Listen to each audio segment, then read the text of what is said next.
Good day, I'm Theodore Henry, and this is your JIS News for Friday, September 23, 2022.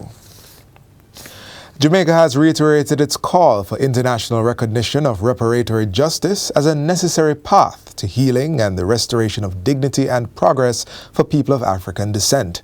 Prime Minister Andrew Holness reaffirmed the push for restitution as he addressed the 77th session of the United Nations General Assembly on Thursday. Mr. Holness reasoned that the world cannot move forward without adequately addressing the past. He added that there's an inescapable duty for economic redress for historical injustices meted out to people of African descent. While acknowledging the sensitivity of the issue, the Prime Minister said bold steps must be taken to right the wrong. The world cannot turn a blind eye to the systemic imbalances which persist after centuries of exploitation. If our moral standards today, on which we claim a higher civilization, acknowledges that actions in the past which generated wealth for some by depriving others of their freedom were wrong, then that same moral standard must lead those who benefited from the wrongs of the past and claim a higher civilization today to repair that which their morality now acknowledges to be an injustice. Meanwhile, Prime Minister Andrew Holness has called on the international community to declare a war on guns. The initiative, he says, will be similar to the war on drugs being waged in developing countries and which is being aided by countries around the world. Speaking at the United Nations General Assembly Thursday, the Prime Minister urged countries to do more to stem the flow of small arms into the island. He said the wide availability of illegal guns and ammunition has significantly affected crime and violence in Jamaica. Jamaica does not manufacture guns, but our population suffers from the effects of widely available guns. The countries that manufacture weapons that are available to the public must implement stronger measures to ensure that those weapons do not end up on the streets and in the hands of people for whom they were not intended. National Security Minister Dr. Horace Chang says the police are doing their utmost best to find the criminals involved in Sunday's attack at a football match in Spring Village, St. Catherine. The incident resulted in 3 deaths and several others injured. Dr. Chang, along with Police Commissioner Major General Anthony Anderson and other members of the Police High Command, visited the community on Wednesday to meet with the grieving families. He explained that many of the recent steps taken by the government are aimed at preventing persons from obtaining illegal firearms while also strengthening the police force to protect citizens. Short term is to provide the police with more resources, to work closely with the community members, seek to expand our community's security and safety branch with this community work.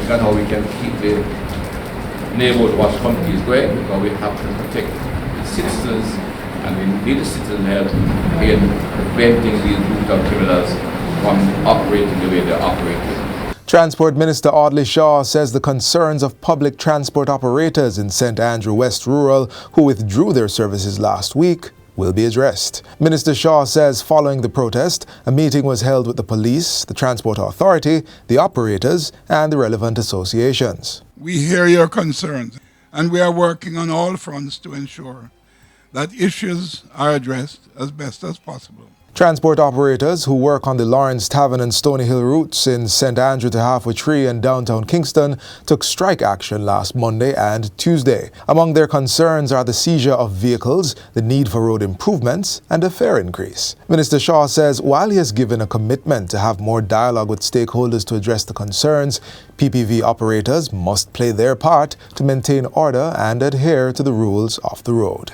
Students and residents of Garvey Square in Norwood St. James will benefit from the new Wi-Fi access point installed in the community by the Universal Service Fund, USF, on Tuesday. Speaking at the Wi-Fi launch, Chief Executive Officer of the Universal Service Fund, Daniel Dawes, said the USF is continuing its mandate to increase internet connection across the island, where each constituency will have 3 free Wi-Fi sites. It is to be used for educational purposes, assignments, online classes, research, and all that pertain to education.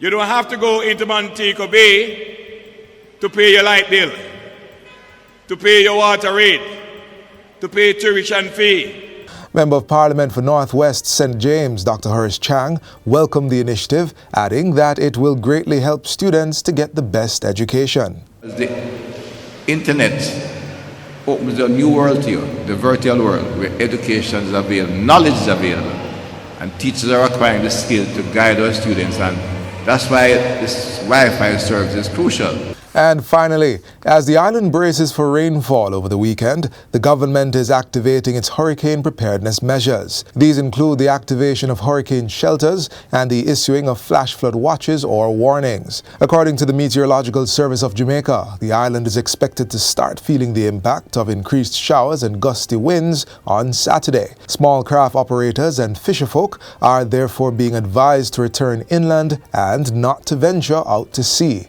The Met Office says it will continue to monitor the system and is encouraging persons to pay special attention to further bulletins and take heed to warnings given. And that's it for JIS News Today. I'm Theodore Henry. Thanks for watching.